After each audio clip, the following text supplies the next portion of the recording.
Hi guys, this is Dave with Tactical Hive. I've been pretty fortunate. The military has spent a lot of time and effort sending me across the globe to do things. And I've vacationed across the globe. So I've got some really good things I've learned in personal security and things you can do to enhance your enjoyment while you're there and keep you safe at the same time. So we'll talk about that when we come back.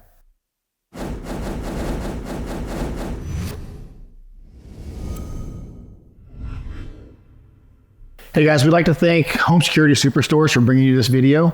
They have a wide selection and a wide variety of everything non-lethal and everything security related. So if you get a chance, if you're into this stuff, you see things that you may need, give them a look, go to their website, check them out. Look down for information on them in the description below.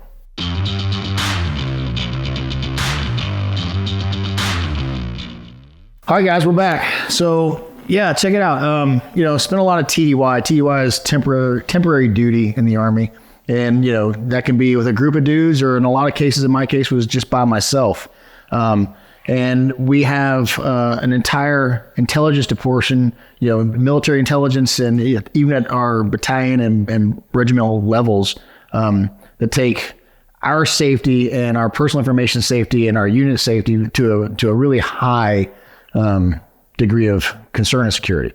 So a lot of these things I've picked up either from our intelligence guys kind of showing us stuff, or just things I need to do to protect myself or my family. I've traveled with my family abroad. I've taken our kids abroad. These are just little tricks and tips that I've learned over the years that kind of help you out, right?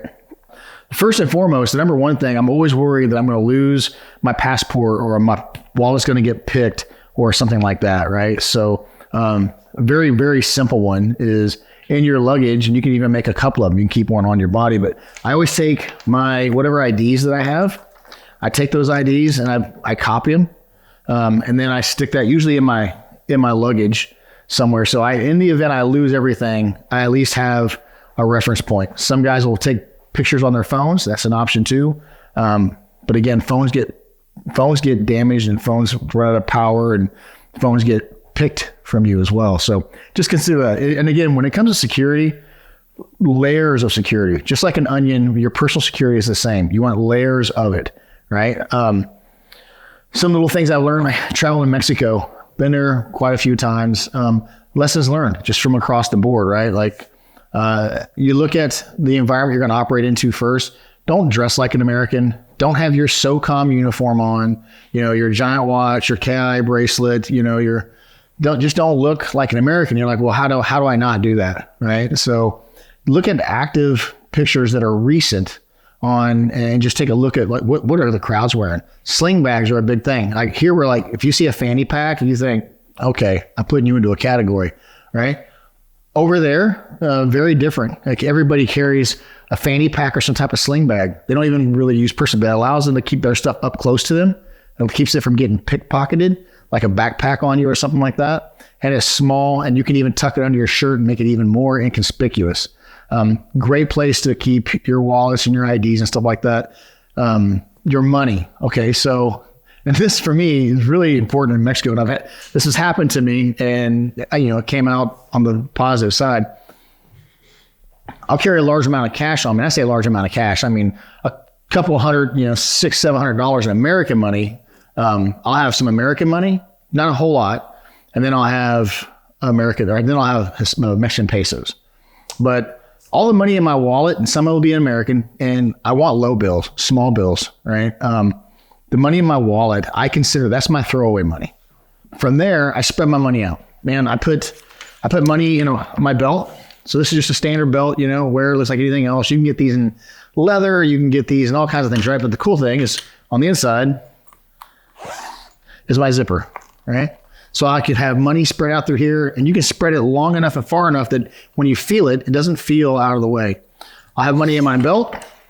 I place money in my shoes underneath my soles. I've even put money in my kids' shoes in case I get shook down. Speaking of kids and kids' safety, one thing we do is the Apple AirTags. I put AirTags in everything. They're super cheap for what you're getting, and you could throw an AirTag in this as opposed to just a pocket. You could throw, each one of the kids have an AirTag on them. My bags have AirTags in them, so when I lose my luggage at some international airport, I know where my stuff's at.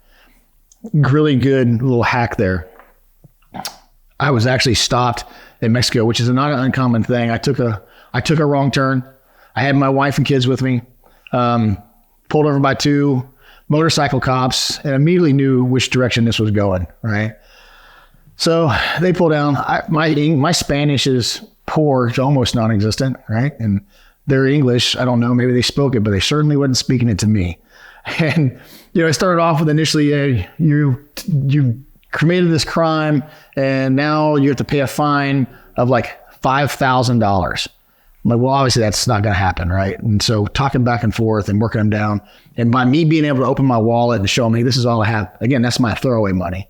There was like 38 US American dollars and maybe like 100 pesos in there. But finally, at the end of it all, they just let me go. They took that, they gave me my ID and they let me go. It's a shakedown. It's going to happen. You expect it, anticipate it, which is why my throwaway money's in my wallet. I still had money in the glove box. I had money throughout the car, stuff like that. Obviously money in my belt, but you spread it out. Talking about traveling and air tags and law enforcement that you may encounter, or even pickpockets and stuff like that. So some things I do is just do a quick study of where you're going. If you're going on vacation or you're going for a work location, and you're going to stay in this town, do a quick, simple study from where you're staying, your hotel is, or your Airbnb or VBR, whatever it is. Identify, the primary and the alternate nearest medical facilities. Where are they at? Like, how do you get there? How do you contact them? If you don't speak Spanish like me, start learning quickly how to use Google Translate or whatever app you're going to use so you can effectively communicate. Have a different plan. Even we used pointy talkies overseas. I don't speak Savage, right? And going over there talking to these cats on Target, if I don't have an interpreter there, sometimes we have these pointy talkies. It's literally pictures that I can point to, and it translates what I'm saying to what they're saying. I'm not saying you're going to have that for going to Mexico, and I'm not saying that's even needed for going to Mexico. I'm saying there's other options out there than just Google Translate. So take a look at it and invest in your safety is what you're really doing. Do you have known associates in the area? I have a lot of buddies who have retired or gotten out of the military and live all across the country. So when we went to Mexico in that specific case, I contacted 2 of my buddies that live in Mexico City. If they knew I was coming in, they knew when I was going out, and I had their contact information. If I needed them, I could call them. And on top of that, where I was going was a little further. I didn't have contacts there, but my contacts have contacts. So I had, secondhand and thirdhand party contacts that I could use in the event of a real emergency. But again, it's that layer of security. It's that layer of that onion that you're kind of putting together, because at the end of the day, you're responsible for your own personal security. No one's coming to save you type of stuff, right? So approach it with that mindset. It's flying in and out of the Mexico City airport. It's a big airport, has a hotel attached to it. Super convenient because it's really, really crowded and congested, right? So staying there the night before we're leaving makes sense. But again, you're kind of on edge. You stand out in the crowd. Everybody sees you. You're clearly not a local, and you're worried about, just the crowd-deterrent portion of it, right? And you have those electronic key cards, which are easily bypassed. Even the little chains in your doors, if they know what they're doing, are easily bypassed. So a tool like this is a way you can lock most doors. I haven't really found any door yet that I can't lock from the inside. And whether you have the key or not, once I lock this from the inside, the only way you're going to get in that door is to literally kick the door open and defeat the door jamb. So we'll set this up here in a minute and I'll show you what it looks like. You can add a second degree of security there's a bunch of items out there like this, but this is another secondary security degree, right? You can put this on your purses. There's so much you can do with it. When you pull it out, it has this little pressure release system right here that activates the alarm. So when these 2 prongs separate, the alarm goes off. Right? This can go in your pocketbook or your purse if you're a woman. So and it's attached to your body. So if someone snatches your purse, this comes out, the purse is going off, making noise. I use these on doors and doorways. Again, so if someone surreptitiously tries to enter my room and they do manage to defeat this, which I've never seen, or I don't have enough of these to cover, maybe this doesn't cover the window, and I'm concerned about the window. These can go in the windows as well. This can slide into the window jamb. And once that window jamb is breached, you know where they're at and how they're doing. So it's just one of many types of electronic measures you have out there for your safety and security. But I'll set this up on a doorway now, and we'll go talk about, why I did it and how it looks. So let's go do that. All right, guys, the first one we're talking about, let's just say this is all you have.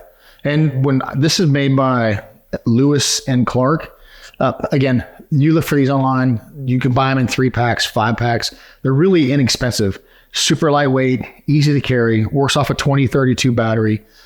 Some work off different, but has this little adjustable arm. In this case, let's say I don't have locks, or maybe this is a window jam.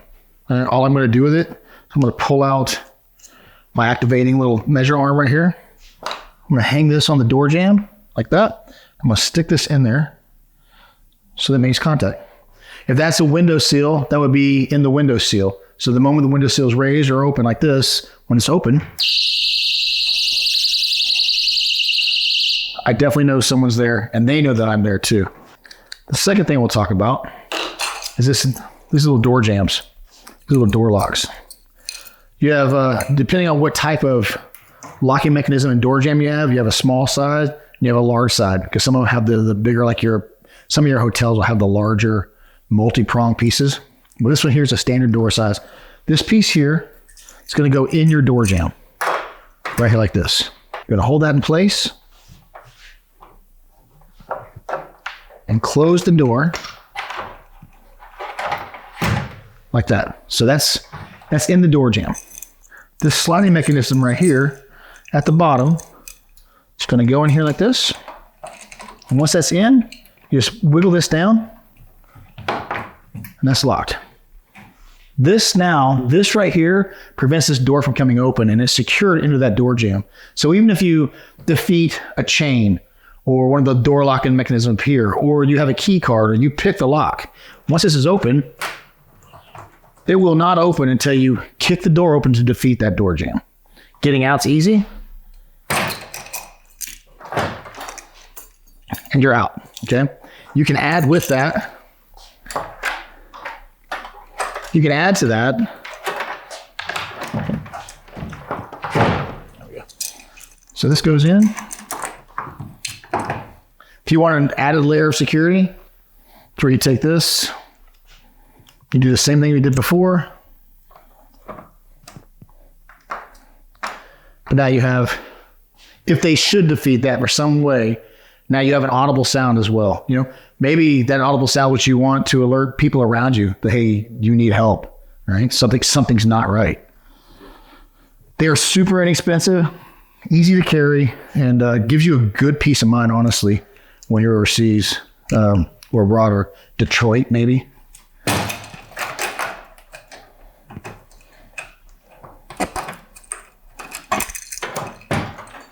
Easy day. So there you have it for some mechanical devices and electronic devices you can use to secure your doorways and entryways in the whatever room you're living in or staying in or hotel. They're inexpensive and cheap, or that are inexpensive. The conclusion of this video really, guys, is this. You're responsible for your safety. You're responsible for your security. There are a lot of things out there you can use to increase that. Build your layer of your onion with little things like knowing where medical facilities are, knowing how to contact them, having a way to speak a language if you don't speak it. Add that security into your money and your wallet and stuff like that. Add your layer of security into don't look like an American. Try to copy the indigenous population as best you can. Minimize you becoming a target by chance because you stand out. But yeah, it's all up to you. So I hope you like stuff like this. If you do use things like this, or you have new other items, share it with us. We're all sharing here because we're all learning together, right? So if you like this, smash the like button, share this video, comment, and really, guys, I appreciate you watching. Thanks. Talk to you later.